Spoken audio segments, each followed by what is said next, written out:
Hey everybody, Tony D and Little Joan here. Yes, Little Joan is under the blanket. She's finally calmed down.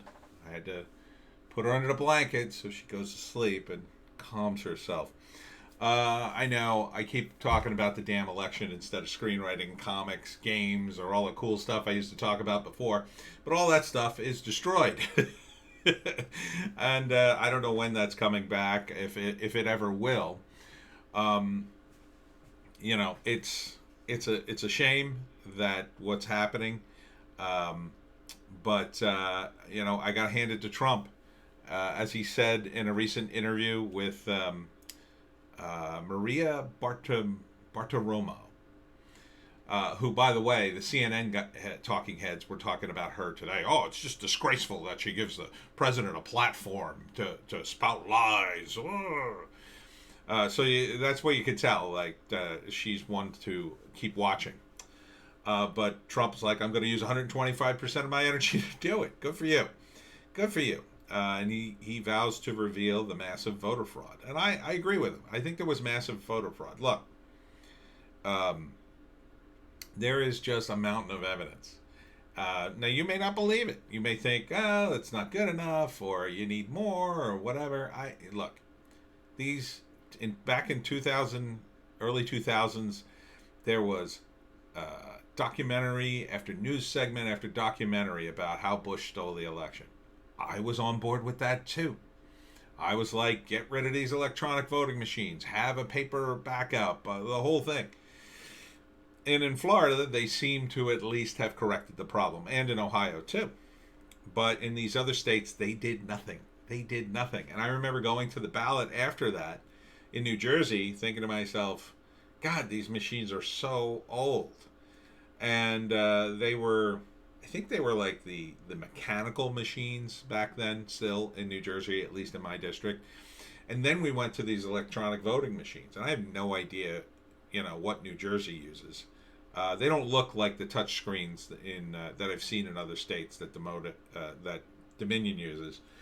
But if one thing should be made in the United States, it should be the voting machines.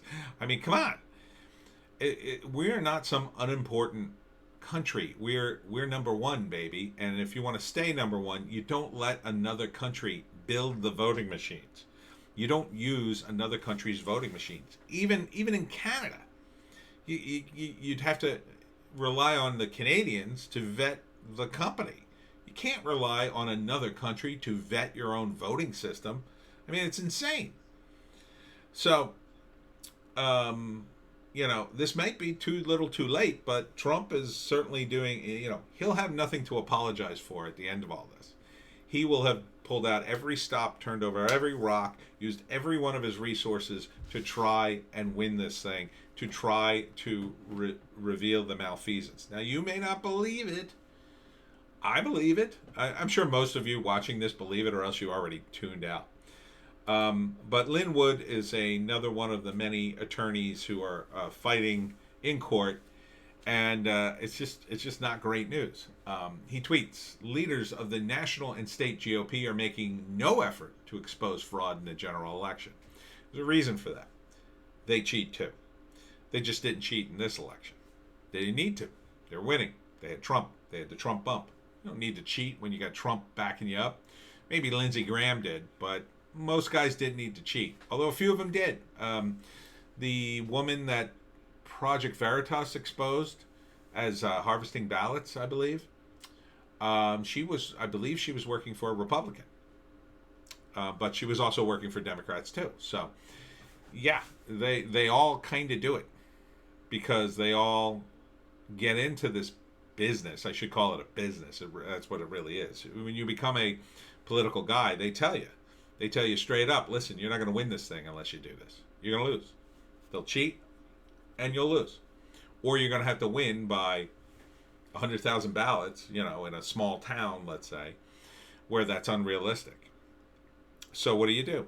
Do you say, well, I'll be honest, and I'll go down in flames, but at least I'll be honest, and I won't win, and I won't be able to change anything? Or do you say, well, I'll use it, but then I'll reform everything and fix it, which is what I think a lot of these guys tell themselves. Oh, I'll fix it. Then you get in there and they go, well, you can't fix it. See, all the people who supported you, that's how they got in. And that's how you got in. So now if you fix it, you're going to have to reveal that you cheated too. And the other party's going to eat you alive. And then you go, well, I guess I could fix other things. And that's how it just continues. So you need a guy who got in, like Trump, as a fluke, really. As kind of a fluke. He didn't need to cheat because he had better ideas. And, he's just more charismatic, whatever you want to say. And that's why he got in. So he doesn't have to worry about his political horizons. He doesn't have to worry about his money. And so he's the perfect guy to do this. Biden's never going to do it. Biden's so beholden to everyone around him, he can't do anything without their permission. He wasn't rich before he became vice president. I mean, he literally wasn't rich. He was the poorest guy in the Senate.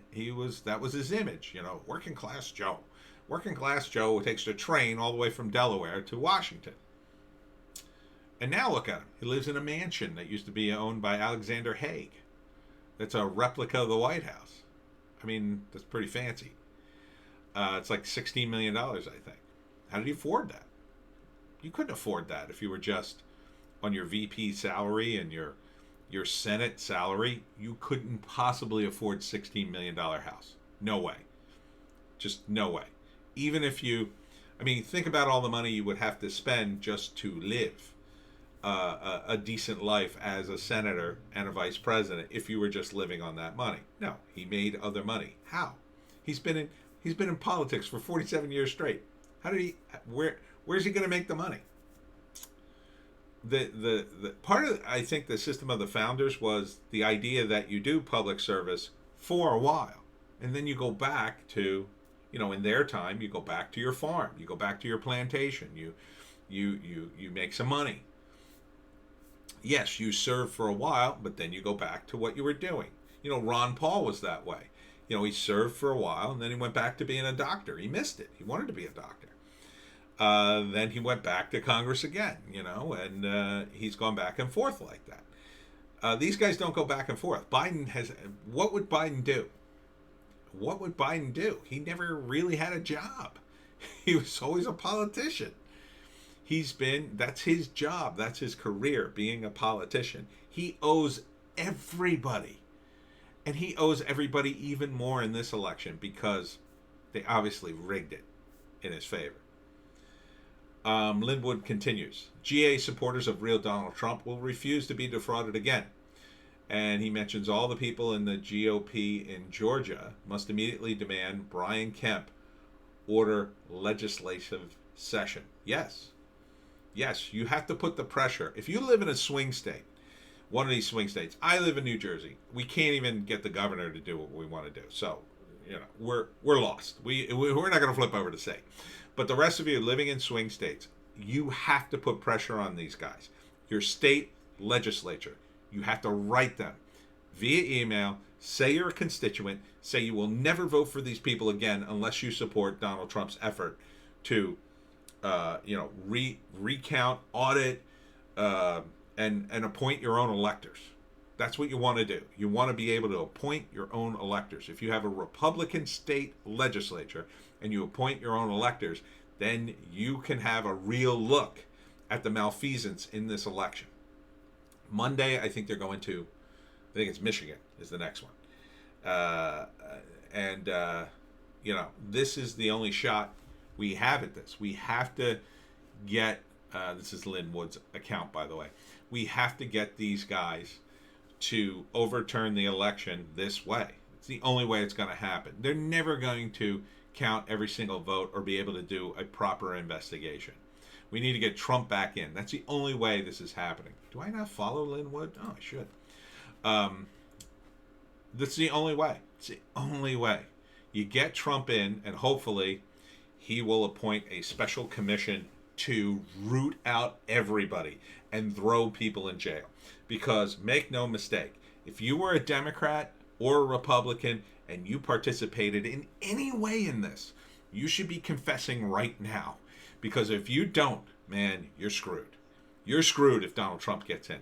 Because these guys will find you. They will find you. I'm telling you, it's coming. It's coming. And now's the time to get on board on the right side of this crime, I'll say. I'm not going to say history. That's a bit hyperbolic. But there has been crime. It's a crime to destroy votes, alter votes. I mean, it's a big crime. It's not a small crime. And they have to punish people severely for these crimes. You know, some of the Republicans are like, yeah, we'll take care of these people. We should throw them in jail for the rest of their lives. No, I think that's a bit too much. But they certainly should get a very robust prison sentence, I say, for doing this. They should be arrested and sent to prison, actual prison, not county jail, but prison. And I think that's part of the reason they're fighting so hard. I mean, think about it. If you're caught up in this and you helped the Democrats rig the election, you got two choices. You go down with the Democrats, or you come to the Republicans and throw yourself on their mercy. Now, right now, nobody's doing that because they think Trump's going to lose. But I'm telling you, he's got a plan, and I think it's a good one, and I think he's going to win. Now, I continue to say his chances are about 85%, because it is possible that the forces behind the scenes pressure these Republicans in, a state like Georgia and say, don't you dare appoint your own electors, don't you dare get involved with this, or we'll destroy you. It's possible they got him on the hook, but if they don't, you should make it clear to these people at the state level that you'll never vote for him again. And that will petrify them. If they look at Republicans, if you're a Republican in a state like Georgia, and you get thousands and thousands of emails of people saying, you better support this or we are not voting for you, you got to worry about that. Because the state legislature, there's not a lot of people who vote in those legislatures. And when you have thousands of angry voters and they say, we're going to primary you, we're going to vote for anybody else other than you, and then we're going to come out and vote against you in a general if you somehow manage to get the primary. Yeah, I mean, you're going to be in trouble. You'll get primaried. Don't think the GOP won't do it. They'll do it. Especially if Trump doesn't get in, oh boy, that'll be the end of the GOP in parts of the country. There will be a civil war in the GOP again. We've already had it once. Now you're going to have it again. Now, a lot of people would welcome that because the Democrats would just run the GOP over in a lot of states, but it would be bad. It would be bad. So now's the time. Now's the time to pressure these guys. If you're in a swing state, write your state legislature. All of them. Write them all. It's just an email. Just cut and paste it. Be polite, but just tell them straight up, listen, you got to support this. You got to support auditing the votes. You got to support Lin Wood fighting this. You got to support appointing our own electors. You got to support not giving them to Biden. You got to make it clear in your email, I think the vote was rigged. I think there's malfeasance here. Send them links. Again, just be polite. All right, that's it for today. We'll see you tomorrow. Hopefully Joan will be in a better mood.